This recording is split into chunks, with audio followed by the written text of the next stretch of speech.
어린이들에게 먼저 물어봅니다. 오늘은 수학 문제입니다. 1 곱하기 1은 얼마입니까? 1. 그럼 1 곱하기 1 곱하기 1 곱하기 이렇게 10번 곱하면 얼마입니까? 그것도 아시네요. 네. 그럼 1에다가 1을 100번 곱하면 얼마입니까? 그거 조금 헷갈리시는군요. 1에는 1을 100번 곱하든지 10,000번을 곱하든지 1입니다. 또 숫자 0의 경우도 마찬가지입니다. 0에는 어떤 수를 곱해도 0입니다. 이처럼 진리는 때로 증명하거나 설명할 수 없어도 진리일 수 있습니다. 진리는 존재한 것만으로 진리일 때가 있습니다. 수학이나 논리학에서는 이렇게 증명할 수는 없지만 진리인 것을 사전에 따르면 스스로 분명한 진리라고 인정하여 다른 사실들의 전제가 되는 근본적인 진리로 삼습니다. 이것을 공리라고 말합니다. 우리가 하나님에 대해 믿는 믿음에도 가장 중요한 공리가 있습니다. 그것이 무엇인가? 오늘 본문인 창세기 1장 1절 말씀입니다. 오늘 본문은 창세기 1장의 첫 구절이면서 성경 전체의 첫 구절입니다. 창세기 1장을 바로 이해하려면 무엇보다도 내가 궁금해하는 것들에 대한 대답을 먼저 찾아보겠다는 마음을 일단 뒤로 미뤄둬야 합니다. 그런데 창세기 1장뿐만 아니라 성경의 어떤 부분을 공부하든지 간에 이렇게 내가 궁금한 것을 찾아보려는 마음은 뒤로 둬야 합니다. 왜냐하면 성경을 공부한다, 성경을 이해한다, 성경을 해석한다는 것은 우선적으로 우리가 지금 공부하는 이 본문이 그 당시에 이 본문 말씀을 보던 혹은 듣던 사람들에게 무엇을 말하고 있는지를 알아내는 것이기 때문입니다. 내 궁금증을 먼저 찾는 게 우선이 아니고 그 당시 사람들에게 무엇을 말했는가를 찾아내는 것이 우선이기 때문에 그렇습니다. 따라서 우리는 오늘 본문은 물론이고 성경의 어느 부분을 보든지 간에 반드시 그것이 무엇을 말하고 있는지를 파악해야 하는데 그것도 우리 자신의 입장에서가 아니고 처음 이 본문을 대하는 독자들의 입장에서 파악해야 합니다. 그래야 후에 우리와 연관을 시킬 수 있는 것입니다.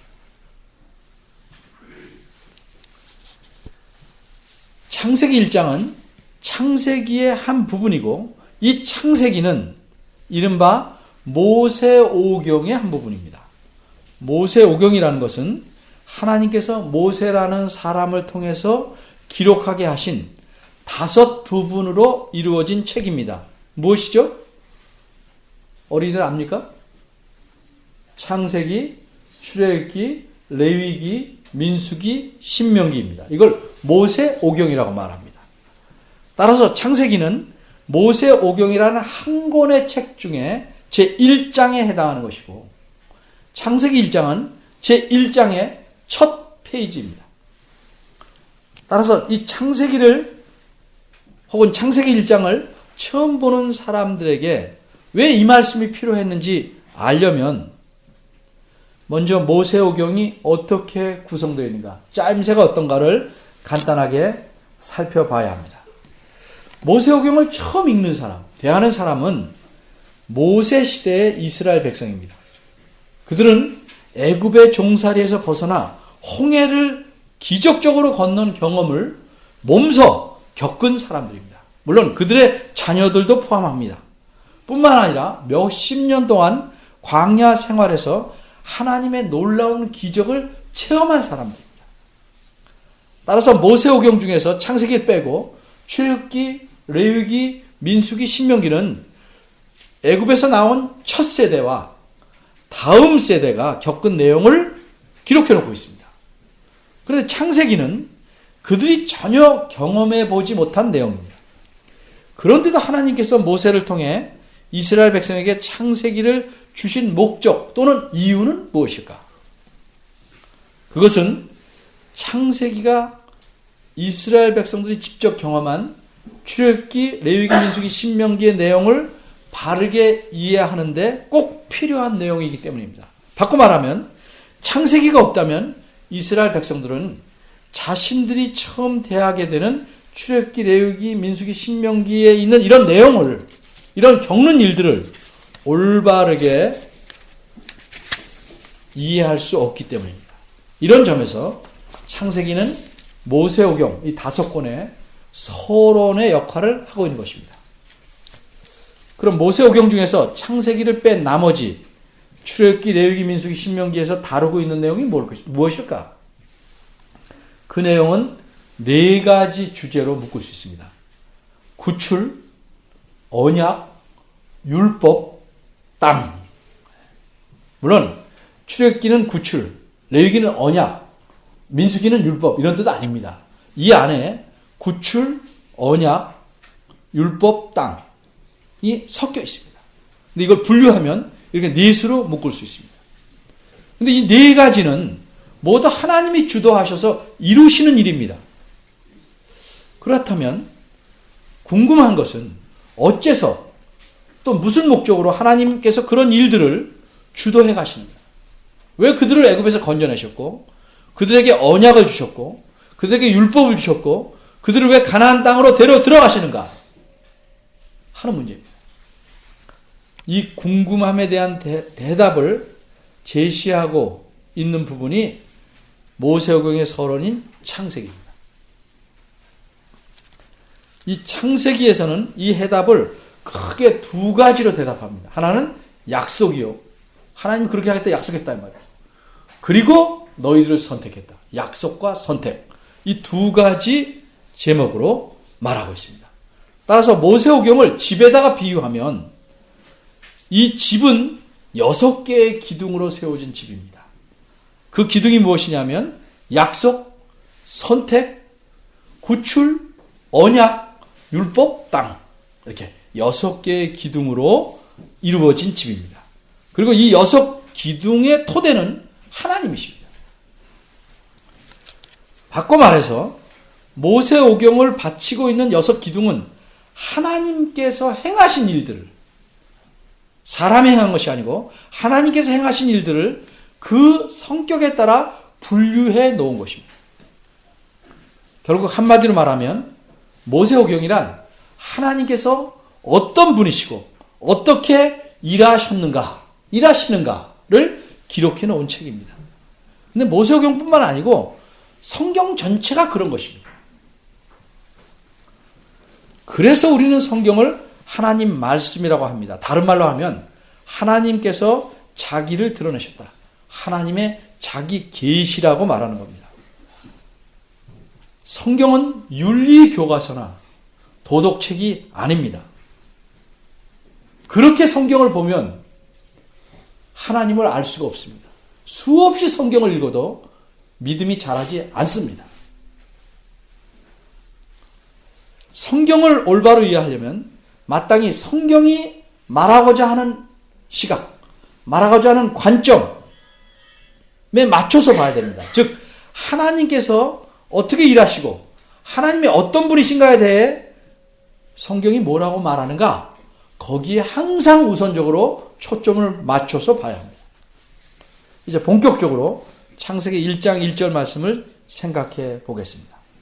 창세기 1장 1절은 2절부터 31절까지의 말씀을 간추려 놓았다고 할 수 있습니다.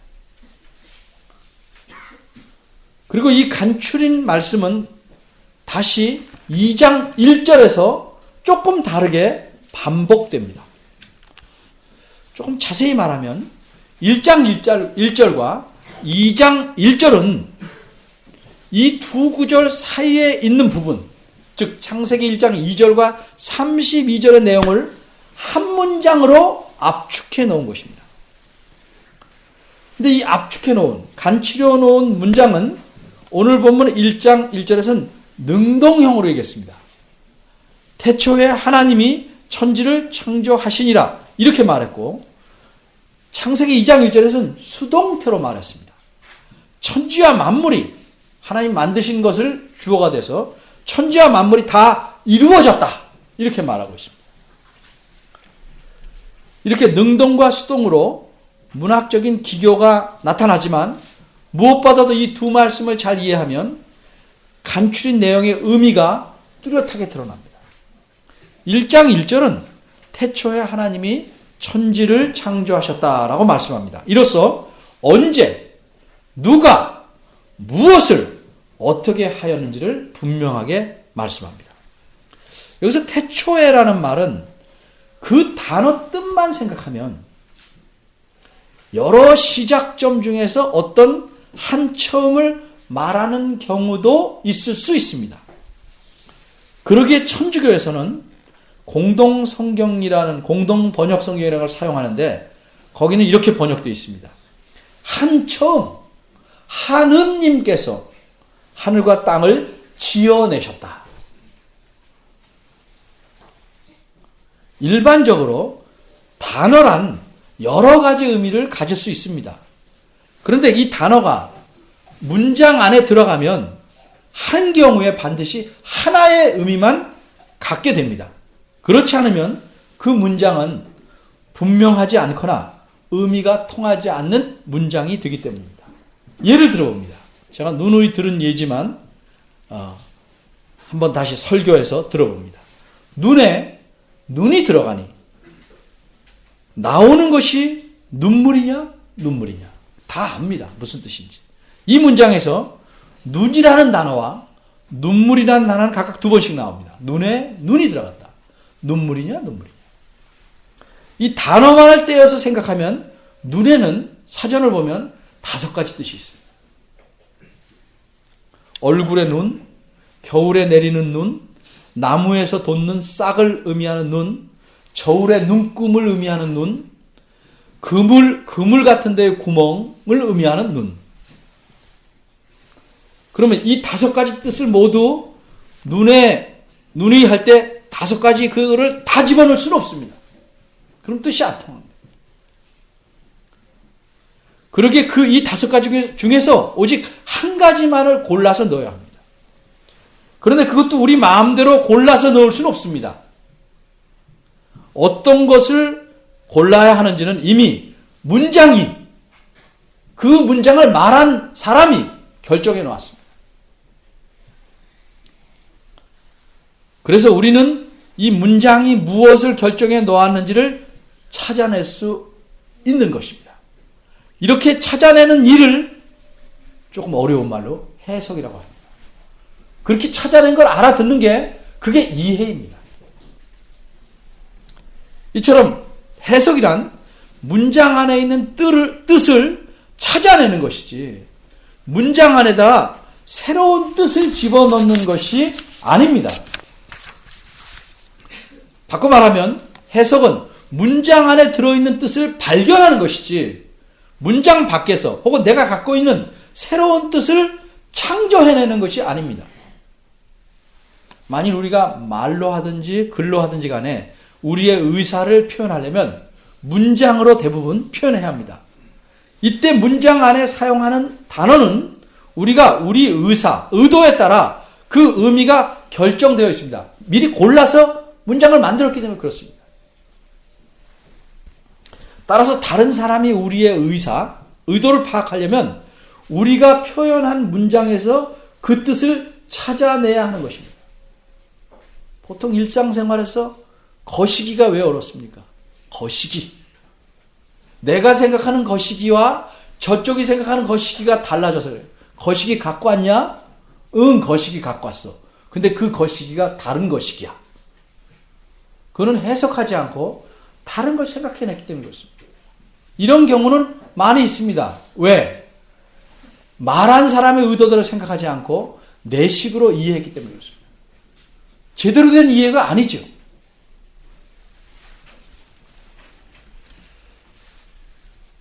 따라서 다른 사람이 우리의 의사를 파악하려면 우리가 표현한 문장에서 그 뜻을 찾아내야 합니다. 그 문장에 쓰인 단어가 어떤 의미로 결정되어 있는지를 파악해야 합니다. 그래야 우리의 의사를 정확히 이해할 수 있습니다. 우리가 해석할 때도 남의 것을 역시 마찬가지입니다. 다른 사람이 의사 표현할 때 그 표현한 문장을 분석해서 빨리 하든 천천히 하든 뜻을 찾아내야 합니다. 그것만이 그 사람이 사용한 문장을 정확하게 파악하는 유일한 방법입니다. 많이 오해하고 싸우는 이유는 이 해석이 안 되기 때문에 그렇습니다. 그런데 만일 해석하는 사람이 이렇게 뜻을 찾지 않고 뜻을 새롭게 집어넣는 창조적인 해석을 시도한다면 그것은 원래 의도된 문장이 아니라 전혀 다른 의미, 새로운 문장으로 바뀌는 것입니다. 따라서 이런 해석은 진정한 의미에서 해석이다, 이해라고 말하지 않고 오해라고 말합니다. 금방 위에 예로 얻은 문장, 눈에 눈이 들어가니 나오는 것이 눈물이냐 눈물이냐. 이때 앞에 눈에 눈이 들어가니 눈은 얼굴의 눈입니다. 그리고 그 다음 눈은 겨울에 내리는 눈입니다. 이 두 단어의 의미는 결코 바꿔서 대입할 수 없습니다. 물론 장난스럽게 바꿀 수 있습니다. 앞에 눈은 내리는 눈이고 뒤에 눈은 사람 눈이다. 그게 어떻게 가능한가? 눈이 쌓여 있는데 걸려서 넘어져서 눈이 처박혔어요. 그럼 눈에 눈이 들어갔다. 이렇게 우스꽝스럽게 말할 수는 있지만 그건 원래 말한 사람의 의도가 아니란 말이죠.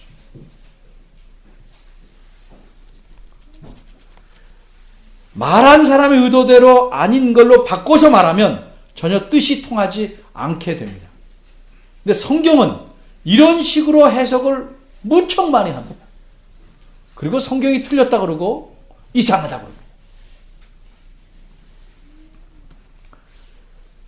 금방 예로 든 문장에서 눈물은 슬플 때나 너무 기쁠 때 눈에서 나오는 분비액인 눈물이거나 눈이 녹아서 된 물인 눈물이 둘 다 어쨌든 해당될 수 있습니다. 하지만 한 단어에 반드시 하나만 집어넣을 수 있지 두 개를 동시에 눈물이란 말에 집어넣을 수는 없습니다. 앞에 것이 눈에서 나온 눈물이라면 뒤에 것은 눈이 녹아 흐르는 물로 집어넣어야 됩니다. 이렇게 왜 길게 설명했냐면 문장에서는 의미가 통하려면 한 단어가 반드시 하나의 뜻만을 가져야 된다는 겁니다.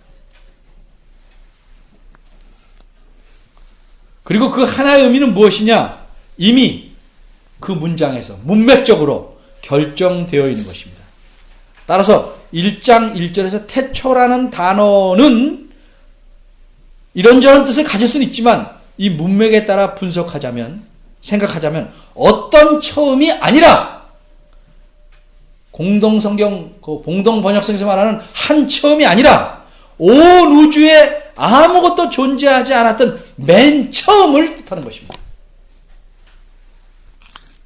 시간도 공간도 그 안에 아무것도 없었던 맨 처음을 의미합니다. 그리고 여기서 창조하다라는 낱말은 2절 이하의 내용을 잘 살펴보면 전혀 아무것도 없는 상태에서 만물을 있게 하신 하나님의 행위를 가리킵니다. 그러므로 이런 행위가 있었던 시점은 맨 처음 시점일 수밖에 없습니다. 아무것도 없는 데서 만물을 있게 하셨으니까 맨 처음이라는 시점이 곧 태초입니다. 그런데 기록자는 태초해라는 말을 문장의 맨 앞에 둬서 언제 하나님이 창조하셨는지 그 시점을 강조하고 있는 것입니다. 두 번째로 생각할 것은 그럼 도대체 태초에 누가 창조하셨는가? 우린 답은 알지만 분석해 보는 겁니다. 1절은 하나님께서 창조하셨다고 선언합니다. 이 하나님은 어떤 하나님인가? 처음 이 글을 보는 사람의 입장에서 생각하면 이 하나님은 막연한 어떤 신이 아닙니다. 이 하나님은 자신들을 그 당시 세계 최강의 나라인 애굽에서 건져내시려고 예전에 없었던 놀라운 기적들과 권능을 행하시고 홍해 바다를 마른 땅처럼 건너게 하신 바로 그 여호와 하나님이십니다. 이 여호와 하나님은 애굽이나 다른 나라들의 신들처럼 망했다가 살아났다가 하는 이런 걸 흥망성쇠를 거듭하는 신이 아니라 이미 세상이 시작되기 이전부터 계시고 세상을 시작시키신 분이라는 사실을 오늘 본문이 말해준 겁니다. 태초에 모든 것을 지으셨으니 이미 그분은 태초 이전부터 계셨습니다. 그 태초 이전, 시간과 공간이 없던 이전을 우리는 뭐라고 말하나? 그것을 우리는 영원이라고 말하는 것입니다. 이 여호와 하나님께서 그럼 태초에 무엇을 창조하셨는가? 1절에서는 천지라고 말합니다. 천지는 하늘과 땅을 가리킵니다. 하늘과 땅을 창조하셨다. 이렇게 선언합니다. 그런데 이 말은 하늘과 땅만을 뜻하는 것이 아닙니다. 2절 이하의 내용에서도 충분히 알 수 있듯이 대칭되는 두 단어를 함께 사용해서 하늘과 땅뿐만 아니라 그 안의 모든 것, 온 우주의 모든 것을 의미합니다. 이런 사용은, 이런 용례는 우리말에서도 쉽게 우리말에서 나타납니다. 그들은 밤낮 웃기만 했다. 이런 문장을 쓰면 밤낮은 밤과 낮만을 뜻하는 게 아닙니다. 밤낮 웃었다 그러면 항상 웃었다 이런 뜻입니다. 그러니까 이런 것을 제대로 이해를 못하기 때문에 쉬지 말고 기도해라 이 말을 이해를 못하니까 계속 기도만 하려는 거예요. 밥도 안 먹고. 그러니까 말을 제대로 이해 못하면 항상 오해가 나고 성경을 자꾸 이상하게 해석해서 오해해서 이상한 신앙을 갖는 겁니다. 1절에서 천지가 하늘과 땅 대칭적인 두 단어를 묶은 말이기 때문에 이게 전체를 포함하는 의미를 갖습니다. 이런 내용을 가진 2장 1절에서는 확실하게 드러납니다. 2장 1절에 보면 천지만 쓰지 않고 천지와 만물이 다 이루어졌다 이렇게 말합니다. 따라서 천지와 만물이란 뭐예요? 하늘과 땅과 그것들의 하늘과 땅의 모든 만물을 가리킵니다. 따라서 여호와 하나님께서 천지를 창조하셨다는 말씀은 하늘과 딸랑 두 개만 창조했던 뜻이 아니고 온 우주의 모든 것을 하나도 남김없이 전부 창조하셨다는 사실을 말하는 것입니다. 물론 처음 이 성경을 보는 이스라엘 백성들의 세계관 또는 우주관은 지금 우리의 것과는 달라서 지구가 둥글다거나 지구가 태양을 중심으로 공전하고 있다든가 어떤 별은 지구는 물론 태양보다 더 크다는 등등 우리가 알고 있는 기초적인 지구 과학이나 천체 과학에 대한 지식은 없었습니다. 그러나 그들에게는 그들 나름대로의 우주관과 세계관이 있었습니다.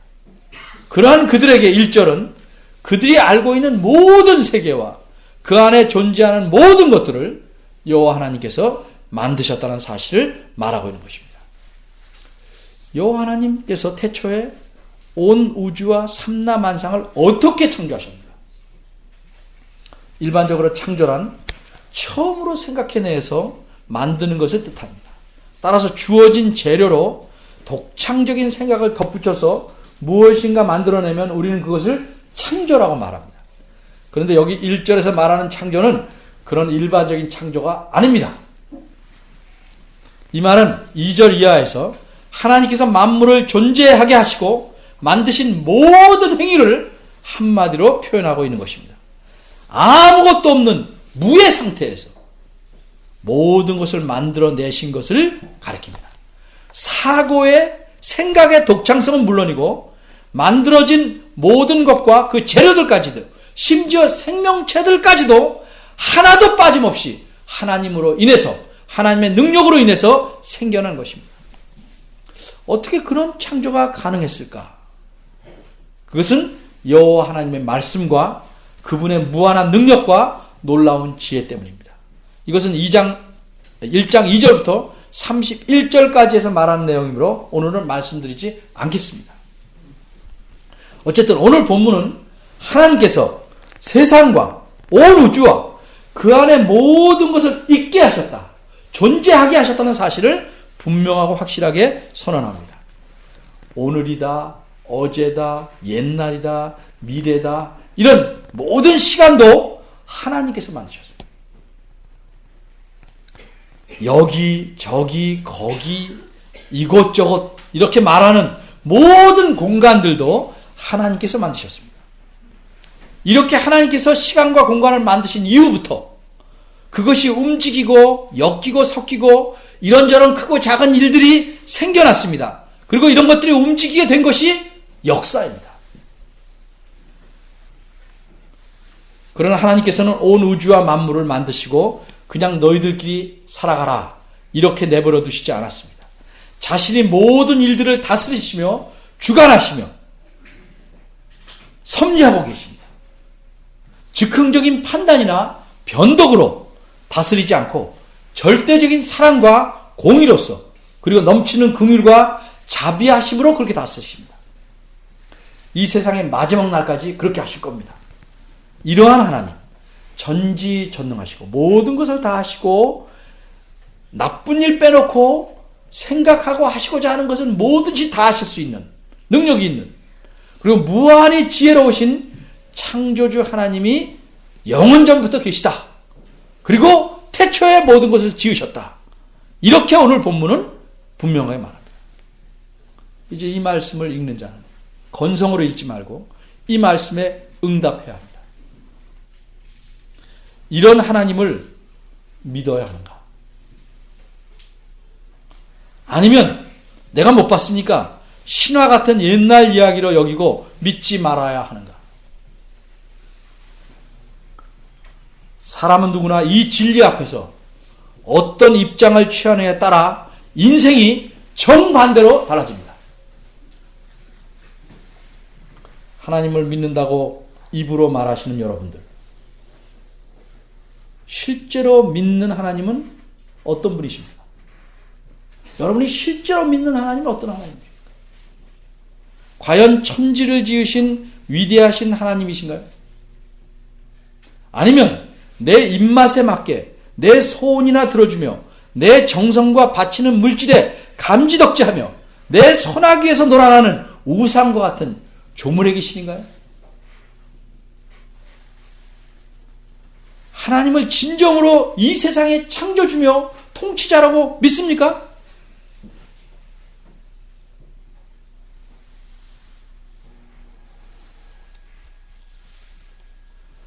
그렇다면 우리는 마땅히 세상에 무슨 일이 일어나도 믿음이 흔들릴 정도로 동요하지 말고